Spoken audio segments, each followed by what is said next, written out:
आम्हाला permit room beer bar सुरू करायचा आहे व त्यामध्ये वाईन शॉपच्या दरात माल विकायचा आहे, किंवा असं विचारलं जातं आमच्या शेजारी परमिट रूम बिअर बार आहे, त्या ठिकाणी वाईन शॉपच्या दरामध्ये किंवा एमआरपी मध्ये 10 रुपये ऍड करून माल विकला जातो, तसं आपल्याला करणं शक्य आहे का?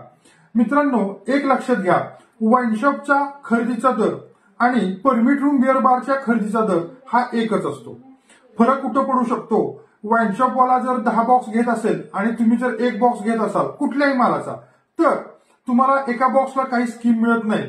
तीच 10 बॉक्स घेतल्यामुळे वाईन शॉपला स्कीम मिळते, हा एक फरक. किंवा तुम्ही 5 घेत असाल तर तुम्हाला 5 बॉक्सची स्कीम मिळते, तर तो 50 बॉक्स घेत असेल तर ती त्याला 50 बॉक्सची स्कीम मिळते.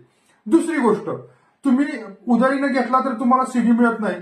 वाईन शॉपवाला जर रोख पेमेंट देऊन पैसे माल घेत असेल तर त्याला सीडी मिळतो. परंतु खरेदीचा दर हा एकच आहे. वाईन शॉप असू दे, बिअर शॉपी असू दे, नाहीतर परमिट रूम बिअर बार आहे, जो लिकर खरेदीचा दर आहे हा सगळ्या ठिकाणी युनिक एकच आहे. याच्यावरती शासनाचं कंट्रोल आहे, हे लक्षात घ्या. पण विक्री दरात का बरं असं? तर परमिट रूम बिअर बारला एमआरपी वरती 10% व्हॅट आहे, जो व्हॅट बिअर शॉपीला आणि वाईन शॉपला नाहीये. त्यामुळं ही लोक एमआरपी वरती विकतात. याशिवाय यांचा टर्नओव्हर जास्त असतो. आता जर तुम्ही परमिट रूम बिअर बार मध्ये एमआरपी वरती विकायचं म्हणलं आणि एमआरपी वरती 10% टॅक्स दिला तर ते तुम्ही ना नफा ना तोटा तत्वाला विकताय असंच होतं.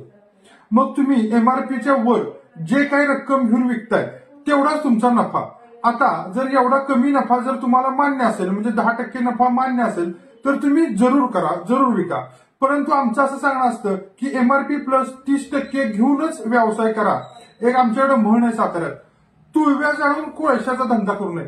तुळव्या म्हणजे पूर्वी आपल्या घरामध्ये लाकडी वरती तुळव्या असायच्या, त्या जाळायच्या आणि कोळशाचा धंदा करायचा. असं करू नये. MRP plus 30% permit room beer बारला करा, विका आणि अशाच प्रकारे व्यवसाय करा, असं माझं सांगणं आहे. धन्यवाद.